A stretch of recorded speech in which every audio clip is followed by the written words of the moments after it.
मनुस्मृति 7वां अध्याय और राजधर्म विषय चल रहा है।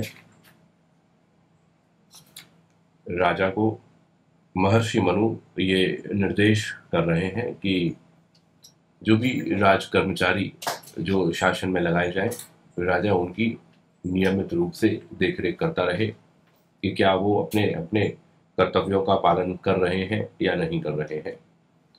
इसी विषय को आगे बढ़ाते हुए 124वें श्लोक में देखते हैं, पृष्ठ संख्या 370। कह रहे हैं, ये कारिकेभ्यो अर्थमेव गृह्णीयुः पापचेतसा तेषां सर्वस्वमादाय राजा कुर्यात् प्रवासनम। तो कह रहे हैं महर्षि, पापचेतसः, जो पापी मन वाले हैं, जिनके मन के अंदर पाप है, और ऐसे जो लोग हैं वो ये कारिकेभ्यः, जो रिश्वतखोर और ठग राजपुरुष सरकार में काम करते हैं लेकिन रिश्वत से व्यवहार करते हैं, ऐसे जो लोग हैं वो कारिकेभ्यः, जो काम कराने वाले जो हैं उन लोगों से, ऐसे लोग यदि कह रहे हैं अर्थम गृह्णीयुः एव, यदि ऐसे लोगों से वो रिश्वत ले लेवे तो फिर ऐसे में कह रहे हैं राजा प्रवासनम कुर्यात, तो उनको राजा जो है वो क्या कर दे, उन्हें देश निकाला दे दे। तो यहाँ महर्षि मनु जो रिश्वत खोर जो है, रिश्वत लेने वाले जो लोग हैं, उनके लिए देश से बाहर होने का दंड यहाँ पर दे रहे हैं। तो देखिए महर्षि दयानंद जी ने क्या अर्थ किया है। कह रहे हैं, जो राजपुरुष अन्याय से वादी प्रतिवादी से गुप्त धन लेके पक्षपात से अन्याय करे, उसका सर्वस्व हरण करके यथायोग्य दंड देकर ऐसे देश में रखे कि जहां से पुनः लौटकर न आ सके। तो ऐसा व्यक्ति जो क्या ले रहा है, जो घूस ले रहा है, ऐसे व्यक्ति के लिए महर्षि दयानंद कह रहे हैं कि उसको क्या किया जाए, उसको विशेष दंड उसको दिया जाए, ऐसी जगह पर रखा जाए कि जहां से फिर वो आ ही ना सके। क्योंकि यदि उसको दंड न दिया जाए, यदि ऐसे व्यक्तियों को दंड नहीं दिया जाएगा तो क्या होगा, तो उसको देख के अन्य राजपुरुष भी ऐसे दुष्ट काम करेंगे। भाई एक को दंड नहीं मिला तो उसको देख करके अन्य जो लोग हैं वो अन्य लोग भी कैसे हो जाएंगे, उनका उत्साह बढ़ जाएगा, दुष्ट कार्यों को करने में वो निर्भीक हो जाएंगे और ऐसे कर्मों की तरफ अनेक लोगों की प्रवृत्ति हो जाएगी। और दंड दिया जाए तो, और दंड देंगे तो क्या होगा, फिर लोगों के अंदर भय रहेगा, और भय रहेगा तो फिर कोई उस प्रकार के कार्यों को करने के लिए नहीं सोचेगा, प्रवृत्त नहीं होगा। इसलिए ऐसे व्यक्ति जो सरकार में रह करके, शासन में रह करके जो गलत कार्यों को करते हैं, ठीक कर्म नहीं करते हैं, उन लोगों के लिए यहाँ पर कहा है कि उनको अच्छी प्रकार से दंड दिया जाए। श्लोक संख्या 125 कह रहे हैं, राजा कर्मसु युक्तानां स्त्रीणां प्रेष्य जनस्य च प्रत्यहं कल्पयेत वृत्तिम स्थानम कर्मानुरूपतः। कह रहे हैं, राजा कर्मसु युक्तानां, राज कार्यों में नियुक्त राज पुरुषों, कर्मसु नियुक्त, कर्मों में जो नियुक्त जो हैं, ऐसे स्त्रीणाम, स्त्रियों को, राजपुरुषों को, और प्रेष्य जनस्य, जो सेवक वर्ग हैं उनको, कह रहे हैं उनकी कर्म अनुरूपतः, कर्म के अनुरूप, उनके कार्य के अनुसार, जैसा उसका जितना उनका कार्य है उसके अनुसार, कर्म अनुरूपतः स्थानम प्रत्यहम वृत्तिम कल्पयेत, तो कर्म के अनुसार ही क्या जाए, उनको पथ जाए, उनको कार्य दिया जाए, कार्य का स्थान उनको अलॉट किया जाए, और प्रत्यहम वृत्तिम कल्पयेत, और प्रतिदिन की जो वृत्ति है, प्रतिदिन की जो उनकी आजीविका है, वो आजीविका भी क्या कर दी जाए, निश्चित कर दी जाए। तो जो शासन में जो काम कर रहे, राजकार्यों में जो हाथ बटा रहे, ऐसे जो स्त्री पुरुष सेवक आदि जो हैं, हर जो प्रत्येक जो मनुष्य है जो उसमें काम कर रहा है, तो उसकी योग्यता के अनुसार उसको क्या कर दिया जाए, उसको उसका विभाग दे दिया जाए, उसको उसकी आजीविका तय कर दी जाए। महर्षि दयानंद जी इसका अर्थ कर रहे हैं, कह रहे हैं, जितने से उन राजपुरुषों का योगक्षेम भली भांति हो और वे भली भांति धनाढ्य भी हों, उतना धन व भूमि राज्य की ओर से मासिक व वार्षिक अथवा एक बार मिला करें। तो महर्षि कह रहे हैं कि राजपुरुषों का योगक्षेम जो है वो चलता रहे और भली भांति धनाढ्य भी हो, मतलब ऐसा नहीं कि उनके जीवन में गरीबी रहे, अभाव रहे, तंगी रहे। तो वो कैसे रहें? वो अच्छी प्रकार से अपना जीवन यापन प्रसन्नता से आनंद से कर सकें। इस प्रकार की जो व्यवस्था है वो राजा करे, तो उसके लिए वो उनको मासिक, षडमासिक या वार्षिक या एक बार उस तरह से उसका नियत करते। और जो वृद्ध हों उनको भी आधा मिला करे। जैसे अभी भी पेंशन मिलती है, तो अब समर्थ नहीं रहे सरकारी विभागों में काम करने के, तो क्या हुआ, आयु हो गई, अवस्था हो गई, तो उनको पेंशन मिलती है। तो जितना उनको पहले मिलता था उसका 50% जो है वो तो उनको मिलता रहे। और कह रहे हैं परंतु यह ध्यान में रखे कि जब तक ये जिए तब तक वह आजीविका बनी रहे। जब तक जिएंगे तब तक उनकी आजीविका बनी रहे और पश्चात नहीं। फिर उसके बाद में जिम्मेदारी नहीं है शासन की। जब तक जीवेंगे तब तक मिलेगी, पेंशन मिलेगी। जब चले गए तो फिर पेंशन मिलना बंद हो जाती है। पत्नी अगर है, पुरुष सरकारी नौकरी में है, पत्नी अगर है, तो फिर वहां उसकी जो पेंशन आती है उसका कुछ परसेंटेज करके और फिर जो है वो पत्नी को मिलती है। तो कह रहे हैं जब तक वे जिए तब तक जीविका बनी रहे, पश्चात नहीं, परंतु इनके संतानों का सत्कार व नौकरी उनके गुण के अनुसार अवश्य देवें। तो वो सत्कार और जो नौकरी है वो उनको बनी रहे। और जिसके बालक जब तक समर्थ हो और उनकी स्त्री जीती हो, तो उन सबके निर्वाहार्थ राजा की ओर से यथा योग्य धन मिला करे। तो राजा की ओर से उनको भी वहां पर धन की आपूर्ति होती रहे। बच्चे अभी छोटे हैं, बालक अभी छोटे हैं, स्त्री अकेली है, तो ऐसे में फिर उसको सपोर्ट जो है वो शासन की तरफ से मिले। परंतु जो उसकी स्त्री व लड़के कुकर्मी हो जाएं तो कुछ भी न मिले, ऐसी नीति राजा बराबर रखे।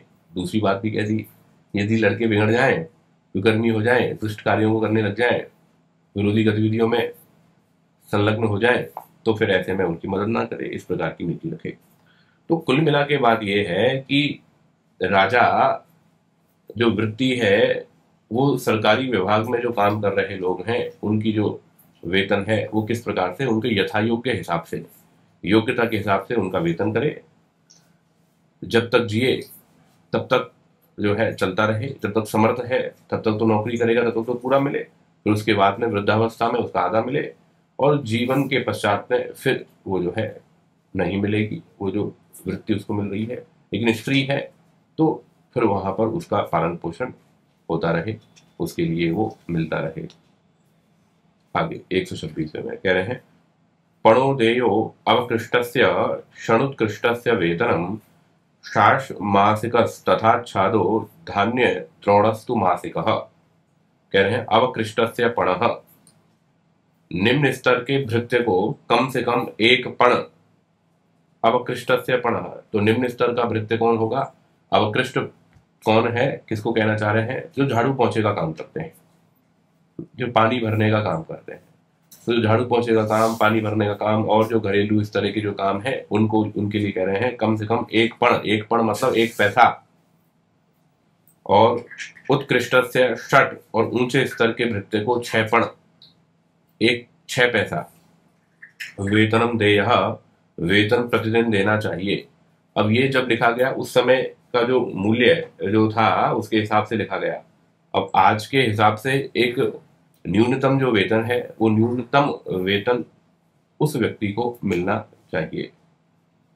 और कह रहे हैं 60 मासिक आच्छाद, और प्रति 6 महीने पर ओढ़ने पहनने के वस्त्र, वेशभूषा आदि, और मासिक धान्य द्रोण, 1 महीने में 1 द्रोण है। धान्य द्रोण मतलब इसमें अब कई अलग अलग इसमें मान्यता है द्रोण को लेकर के। कोई 4 सेर कहता है, कोई 8 सेर, सेर मतलब किलो, 4 किलो 8 किलो इस तरह से है। तो अन्न जो है उसको देना चाहिए।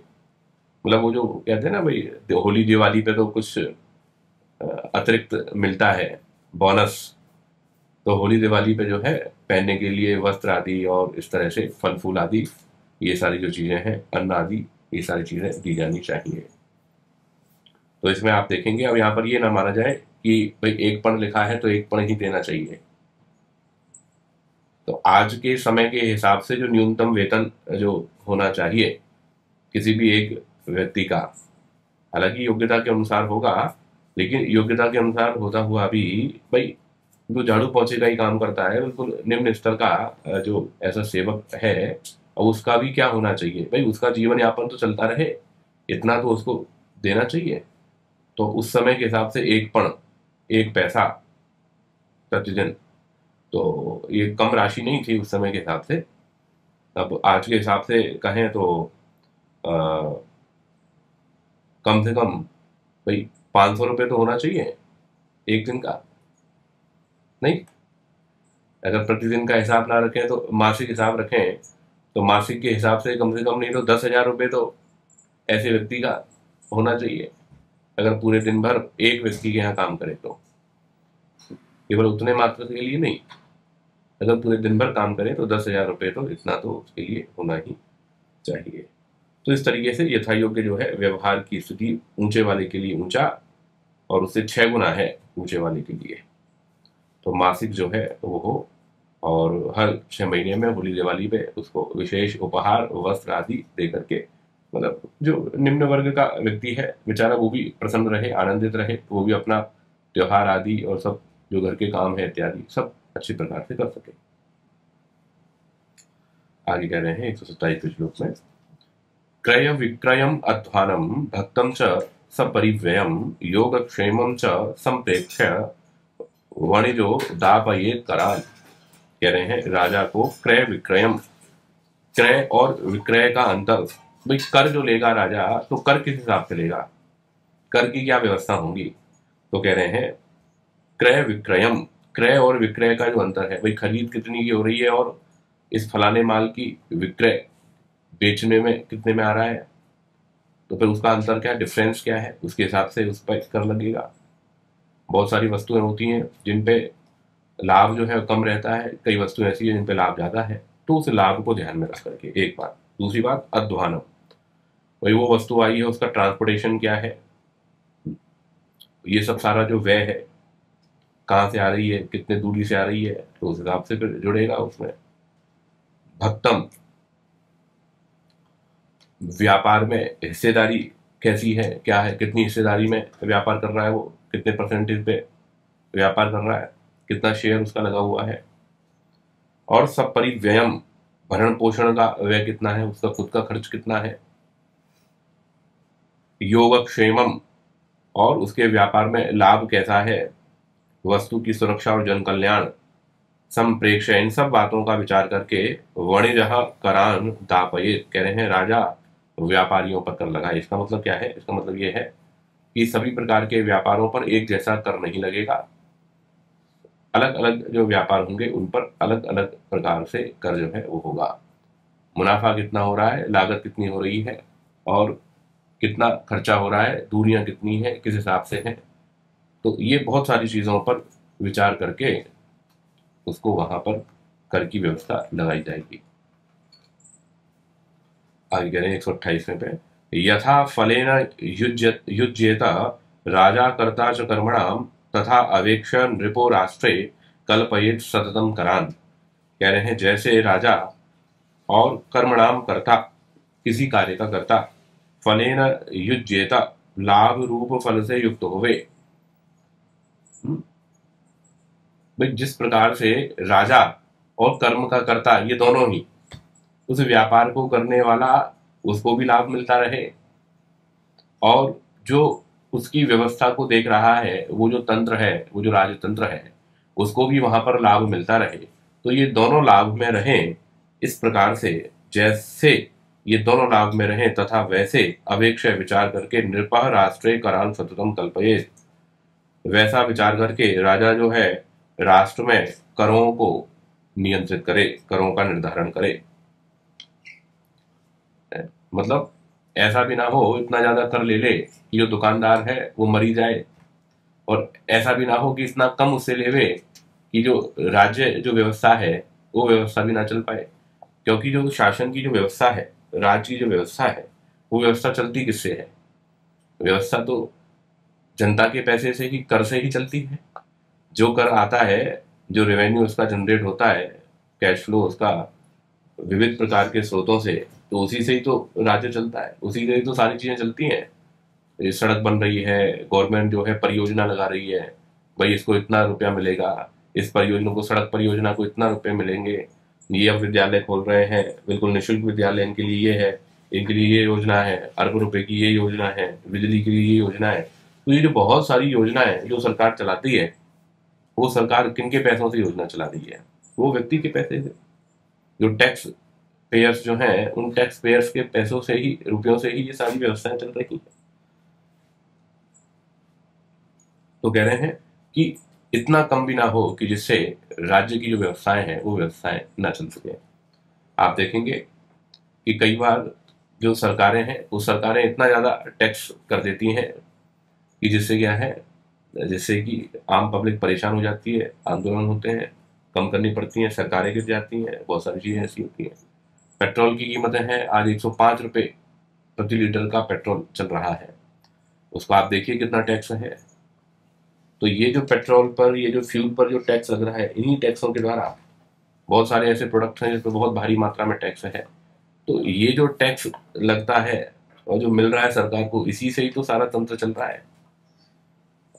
तो कह रहे हैं आगे और 129वें में, यथा अल्प अल्पम अदंति आद्यम वार्योगः वत्सषट्पदाः तथा अल्प अल्पो गृहीतव्यो राष्ट्रात् राज्यात्तिकः करः। कह रहे हैं यथा, जैसे वार्योगः वत्स षट्पदाः, जैसे जोंक, बछड़ा और भवरा। अल्पम अल्पम आद्यम अदंती, थोड़ा थोड़ा सा जो है भोग्य पदार्थ उसको ग्रहण करते हैं, थोड़ा थोड़ा सा। भवरा जो है, भवरा फूलों से रसों को चुनता है, खींचता है, तो वो कितना, ऐसा थोड़ी ना पूरा खींच दे और फूल ही सूख जाए, पत्ती ही सूख जाए, ऐसा नहीं करता, थोड़ा थोड़ा सा लेता है, पता भी नहीं चलता। तो वैसे ही तो बछड़ा और भवरा अल्पम अल्पम आद्यम अदंती, थोड़े थोड़े भोग्य पदार्थ को ग्रहण करते हैं, वैसे ही राज्ञा राष्ट्रात् अल्पः अल्पः आब्दिकः करः गृहीतव्यः, तो राजा प्रजा से थोड़ा थोड़ा आब्दिकः कर, वार्षिक कर जो है वो ग्रहण करे, थोड़ा थोड़ा। ऐसा कर जिसके लेने से जो दुकानदार है, जो व्यापारी है, जो व्यक्ति है, जॉब करने वाला है, इन सबको वहां पर तकलीफ ना हो, कष्ट ना हो, इस तरह से वो कर्म करे, कर ले वे। आगे कह रहे हैं 130वें में, और कितना कितना कर ले, क्या व्यवस्था है? तो कह रहे हैं 50 भाग आदेयो राज्या पशु हिरण्यो हो धान्यानाम अष्टमो भागः षष्ठो द्वादश एव वा। कह रहे हैं राज्य, राजा को पशु हिरण्यो हो, पशुओं और सोने के शुद्ध लाभ में से 50 भागः 50वां भाग, धान्यानाम षष्ठः देश काल परिस्थिति को देखकर लाभ में से अन्नों का अधिक से अधिक 6ठा भाग, अष्टमः 8वां भाग, द्वादशः 12वां भाग ही कर के रूप में लेना चाहिए। तो सोने चांदी का काम है, सुनार है, तो उनसे कह रहे हैं लाभ में से 50वां भाग कर के रूप में, टैक्स ज्यादा है। और इधर जो है खेती आदि पर, अन्नों में जो है, अन्नों में उपज का आय का जो है वो 6ठा, 8वां और 12वां भाग, इस तरह से व्यवस्था कर रहे हैं। महर्षि दयानंद जी कह रहे हैं, जो व्यापार करने वाले व शिल्पी को स्वर्ण और चांदी का जितना लाभ हो, उसमें से 50वां भाग चावल आदि अन्नों में से 6ठा, 8वां और 12वां भाग लिया करे। और जो जितना लेवे तो भी उस प्रकार से लेवे कि जिससे किसान आदि खाने पीने और धन से रहित होकर दुख न पावे। इतना ले लेवे कि उनको दुख हो जाए, तो इस तरीके से ना करें, इतना लेवे जिससे कि किसानों को, इनको दुख ना हो। आगे कह रहे हैं 131 और 132। आददीत अथ षड्भागम द्रुमांस मधुसर्पिषां गंधौषधि रसानां च पुष्पमूल फलस्य च। कह रहे हैं द्रुमांस मधुसर्पिषां, भाई गोंद है, मधु है, शहद और सर्पी घी, गंध औषधि और रस, पुष्प मूल और फल, षड्भागम आददीत, लाभ का छठा भाग कर के रूप में ले। ठीक है, जिसकी शहद की दुकान हो तो छठा भाग उससे कर के रूप में लेवे। फूल मूल फल इत्यादि का काम है तो उससे इस तरह से लेवे, कर के रूप में लेवे। भाई इनकम टैक्स जो आज है तो 5 लाख रुपए की तो लेयर सरकार ने कर ही रखी है। 5 लाख तक की जिसकी इनकम है उसको तो छूट रहेगी ही। 5 लाख से आगे जो है फिर उनकी स्लैब्स बना रखी है। जितना उसका आय है उस आय के हिसाब से फिर उतना प्रतिशत उसको क्या करना होगा, इनकम टैक्स, इनकम में से टैक्स जो है वो सरकार को देना होगा। कह रहे हैं 132वें में पत्र शाक तृणानां च चर्मणां वैदलस्य च मृण्मयानां च भाण्डानां सर्वस्य आश्ममयस्य च।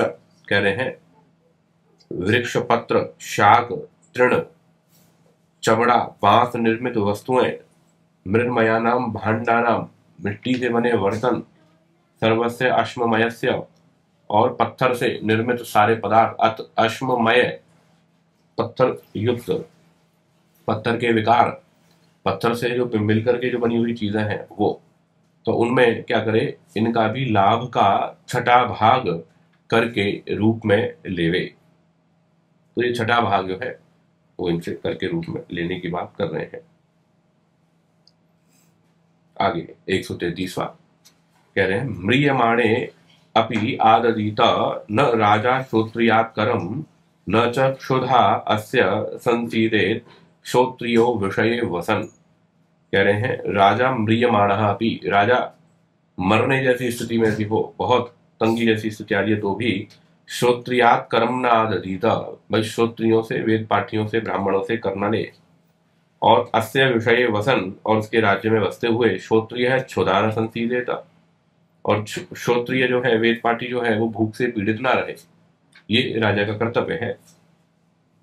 और श्रोत्रिय जो है वो राजा से, वो राजा जो है वो श्रोत्रिय से कर न ले, ऐसा यहाँ पर इनका मंतव्य है।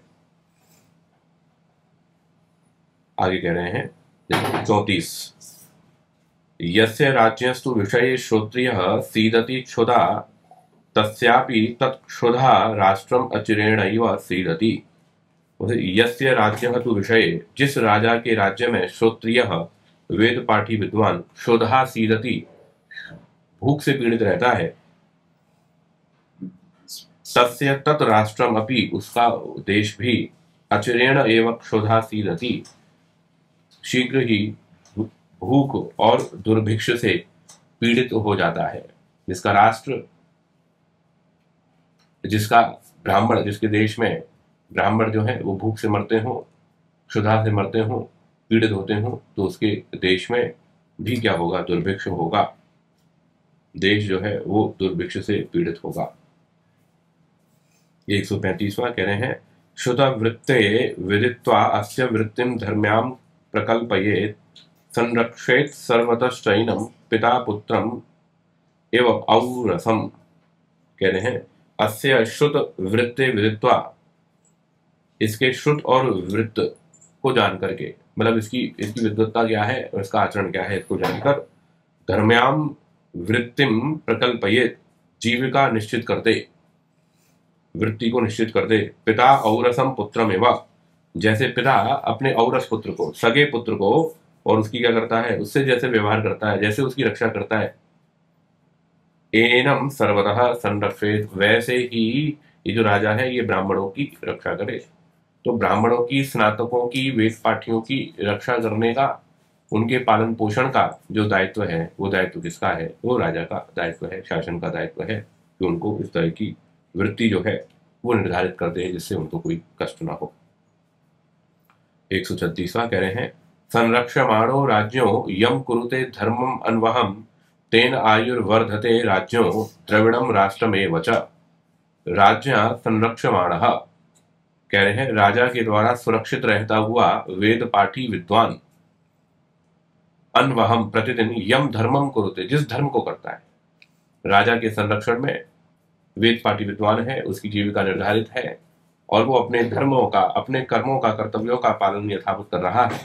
तो कह रहे हैं तेन, उससे, कि राज्य में सुव्यवस्था है और उससे ब्राह्मणों का पालन पोषण अच्छी प्रकार से हो रहा है।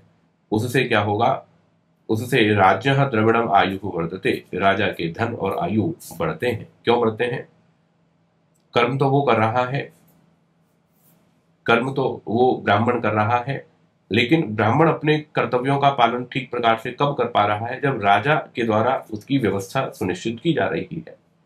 तो राजा के द्वारा जब उस ब्राह्मण की व्यवस्था निर्धारित की जा रही है, अब ऐसे में फिर राजा को उसका पुण्य मिलेगा और उसकी आयु जो है, आयु उसकी बढ़ेगी, धन उसका बढ़ेगा। राष्ट्रम एवं, और राष्ट्र की भी अभिवृद्धि, राष्ट्रमेव वर्धते, इस तरह से जुड़ जाएगा ये, तो राष्ट्र भी क्या होगा? राष्ट्र भी बढ़ेगा उसका। तो यहां पर 133वें श्लोक से लेकर के 136वें श्लोक तक का ये जो प्रकरण है, इस प्रकरण में करों की जो व्यवस्था जो चल रही थी, उन करों की व्यवस्था में ब्राह्मणों के लिए करों की व्यवस्था किस प्रकार से हो, ब्राह्मणों के लिए करों की क्या व्यवस्था हो, कर होना चाहिए या नहीं होना चाहिए, और राजा के राज्य में कोई भी ब्राह्मण वहां पर भूखा मरता है तो उसका जो दोष है वो दोष राजा को लगता है, इसलिए राजा को विशेष रूप से ब्राह्मणों की रक्षा करने के लिए यत्नशील होना चाहिए।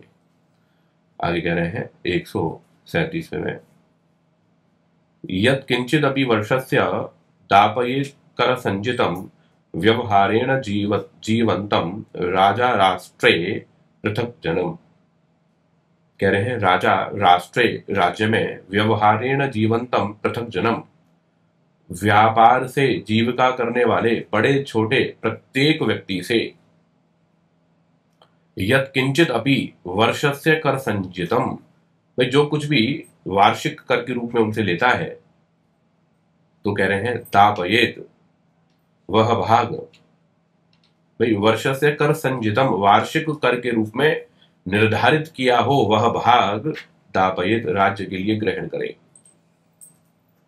तो भाई जितना जितना जिसके लिए जैसा जैसा, चाहे अल्प है, चाहे अधिक है, चाहे मध्यम है, जिसके लिए जैसा जैसा निर्धारित हो गया, वैसा वैसा जो भाग है वो वैसा वैसा भाग उसके लिए, उससे ग्रहण करता रहे, उससे राज्य के लिए लेता रहे।